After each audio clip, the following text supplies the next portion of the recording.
And former United States ambassador to the UN, John Negroponte. It's good to see you, sir.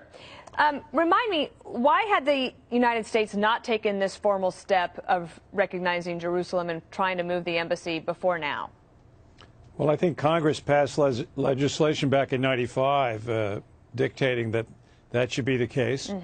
And following sort of the consensus of a lot of other countries, we considered the question of Jerusalem something that would be in the final settlement discussions with regard to peace between Israel and the Palestinians. So we withheld making that move. Now the president's gone and made his statement, and as your reporter just said, we'll have to see what he does next. What steps does he take to move the embassy to Jerusalem? And they also, in her speech today, Nikki Haley said that the borders of Jerusalem had not been defined in the president's statement. From your experience, how unprecedented is this UN vote?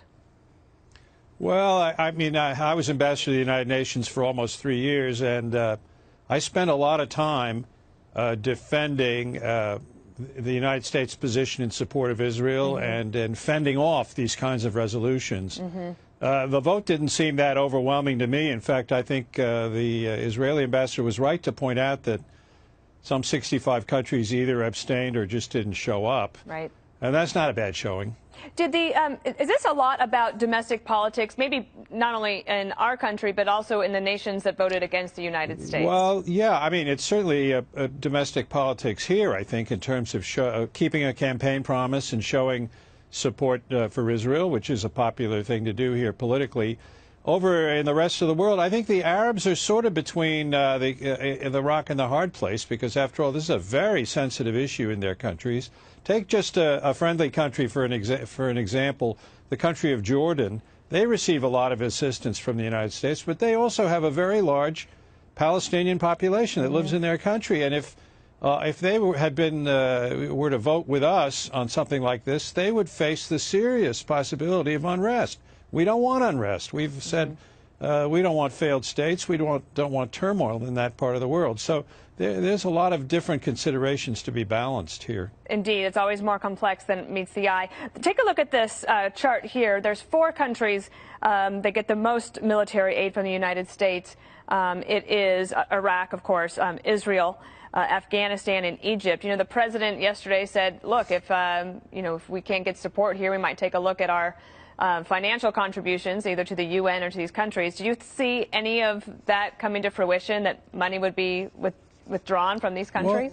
Well, yeah, I would hope the president doesn't follow up too quickly on that. We don't give aid just because of the way countries vote in the United Nations, although it'd be helpful if they voted along with us or abstained. We do that kind of thing out of our own national self-interest, and because, as many of the people who have been involved in the war on terror will tell you, we don't want to see failed states. We don't want to see ungoverned spaces. We don't want to see instability in that part of the world, which others can then prey upon. So this aid is given in the national security interest of the United States. It occurred to me that they probably thought they could get money from places like China or Russia if it wasn't coming from the United States. Well, but that's a risk, too. That may not be such a good thing, because if they do come in and give aid, it'll be another way of their increasing their influence at our expense. Okay, a last question, maybe kind of a fun one. Why did Nauru vote with us?